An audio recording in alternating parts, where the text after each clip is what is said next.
Salut, c'est Hervé du site onaqu'unevie.com.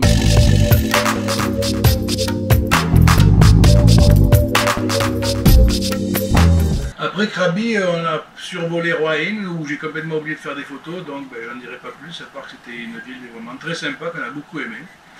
Et on est parti en direction de Bangkok avec un minivan qui nous a pris une bonne demi-journée, donc en Thaïlande.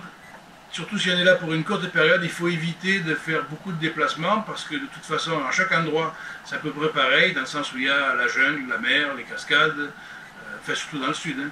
Et on peut faire la même chose autour d'une même ville en faisant des mini-excursions que de faire des centaines de kilomètres pour voir une autre cascade ou un autre sanctuaire d'éléphants, c'est partout pareil. Hein. C'est génial, mais les routes, en plus les routes, le paysage qu'on a sur leurs autoroutes, qui sont en vérité des nationales, parce qu'il y a des carrefours et tout ça, mais enfin, c'est pas terrible, quoi. C'est pas des jolis paysages à voir. Donc perdre une demi-journée dans un minivan, c'est pas top si on est là pour 2 semaines. Mais bon, nous on était là pour 1 mois, donc ça va.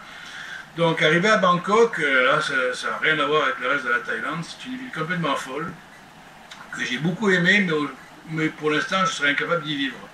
1 semaine grand maximum, après ça devient fou, parce que la pollution et la circulation, c'est hallucinant, c'est du jamais vu. Paris à côté, à l'heure de pointe et à l'heure de triomphe, à côté, c'est de la rigolade, quoi. Il faut vivre au moins une fois dans sa vie un embouteillage à l'heure de pointe à Bangkok. Sinon, c'est une ville qui est une mégapole, c'est ultra moderne, et on tourne un coin d'une rue, et là tout d'un coup on est dans un vieux village, ça a l'air d'un vieux village reculé du Moyen-Âge, c'est vraiment très curieux. Et puis il y a énormément de temples, comme dans toute la Thaïlande, mais là, à Bangkok particulièrement, que ce soit le Palais Royal, le Bouddha Bouger, tous ces trucs-là, c'est extraordinaire à visiter. Même si moi, personnellement, les temples, j'en ai eu un peu marre parce que je ne suis pas bouddhiste, donc visiter les temples un après l'autre, c'est toujours des Bouddhas, quoi. Hein. Enfin, voilà. Et ça vit tout le temps, Bangkok. Et mon plus gros souvenir, au niveau adrénaline, ça a été le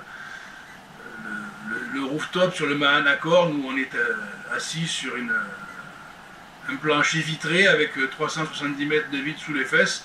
C'est assez flippant.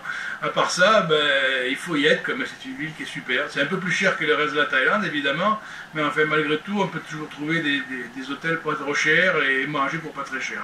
Mais bon, les hôtels sont quand même pratiquement le double de ce qu'on a à Khao Sok ou Khao Lak ou encore plus cher que Chiang Mai. Mais bon, il ne faut pas aller à Thaïlande sans aller à Bangkok, même si beaucoup de gens n'aiment pas cette ville, moi j'ai adoré.